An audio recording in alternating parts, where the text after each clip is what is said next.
Hello everybody, welcome to my review of WWE Battleground, the pay-per-view that just took place on the WWE Network live last night from St. Louis, Missouri, which I was actually in attendance for. I'm just going to start off by saying this event was, overall, it was a great event. I mean, I was there live, so that adds a different spin to it than just watching it from home, but really this event just had a lot of electricity behind it. There were a lot of rumors swirling about, you know, some people that were going to make some appearances, so I'll just go ahead and get right to my review of the event. First match of the evening, Randy Orton, the hometown guy from St. Louis versus Sheamus. We've seen this match plenty of times before, but you know what?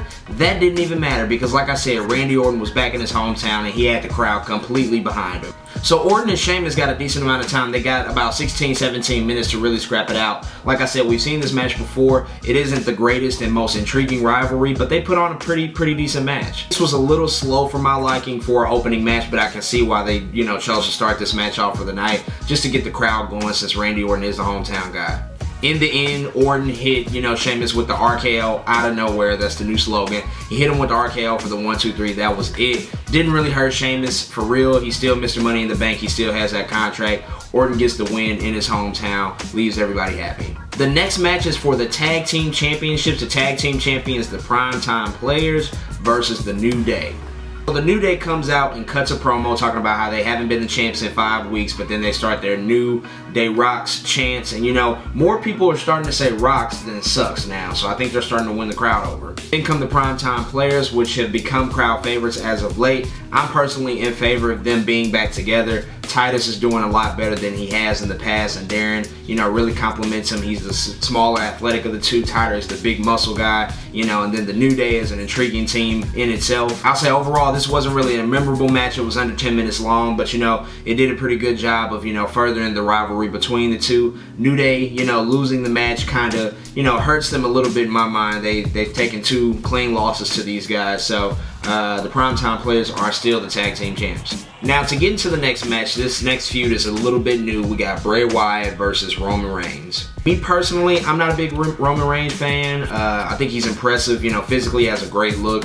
He just needs a lot of work for me, you know, in ring and on the mic. Bray Wyatt is still, you know, really captivating audiences. I mean, he had the entire place lit up. I mean, we've seen it on TV, but he had the entire arena just lit up, you know, with iPhone lights, you know, in the arena, just causing this very surreal environment. I mean, for the longest time, Bray has been a fan favorite, you know, and he's definitely won over audiences with this unique character that he's portrayed for himself. Wow, so the match itself, they gave these guys a long time to scrap it out, about a 22-23 minute match. It was pretty long. It started off slow, but the pace towards the end picked up and they had some pretty impressive spots. Roman tried to run around and do his drop kick on the apron, but Bray caught him with a mean clothesline. That was pretty impressive. Ultimately, the match ended with Luke Harper dressed in this all black, you know, in a hoodie, attacking Roman Reigns and pushing him into the ring post outside, causing Bray to get out there, you know, powerbomb him on the apron, hit him with Sister Abigail for the win. Thankfully, these two are back together. Luke Harper is back in the fold with Bray Wyatt.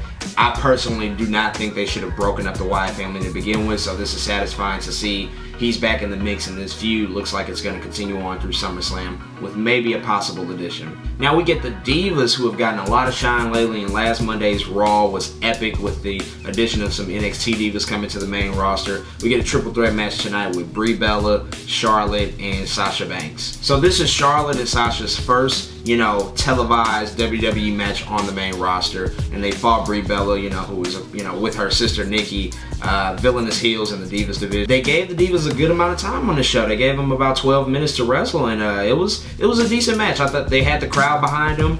They were pretty impressive as well. It wasn't the greatest match ever, but I thought it was pretty entertaining and a good showing for Charlotte and Sasha, seeing that this was their first match on the main roster. Charlotte picks up the win with the figure 4, her own version of the figure 4.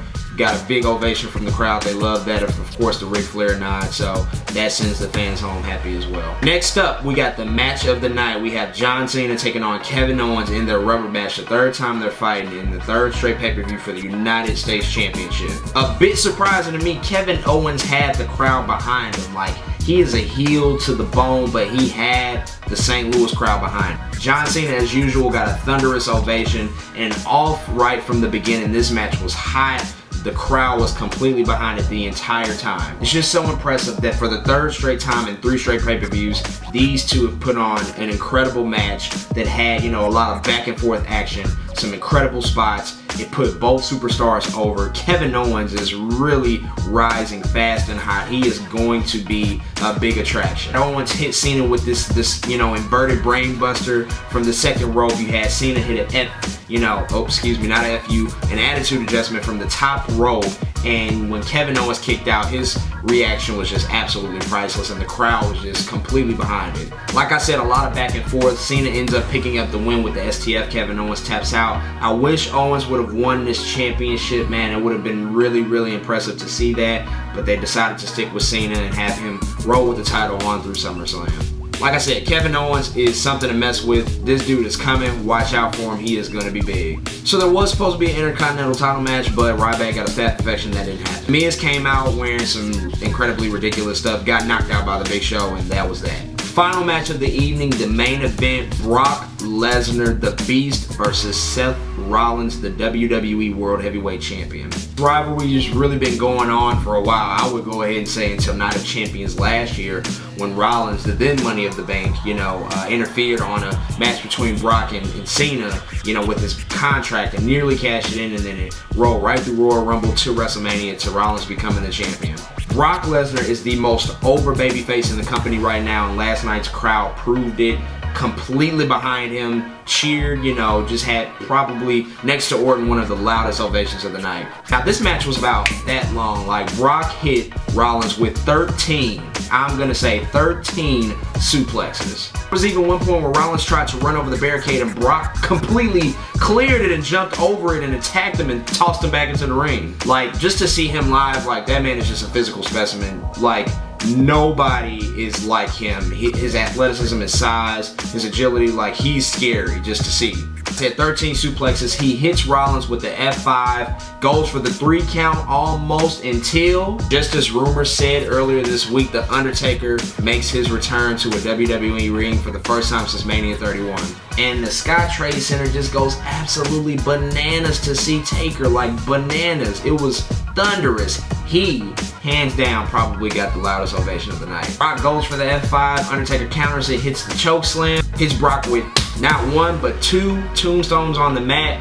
That's completely it for him. So the match ends in a no finish, pretty much a DQ if you want to be technical about it. Who cares? Undertaker came back. Like, he is back. The dead man has made his return. The revenge of the Taker. This leads to a match potentially, you know, is what is looking like a rematch between Undertaker and Brock at SummerSlam.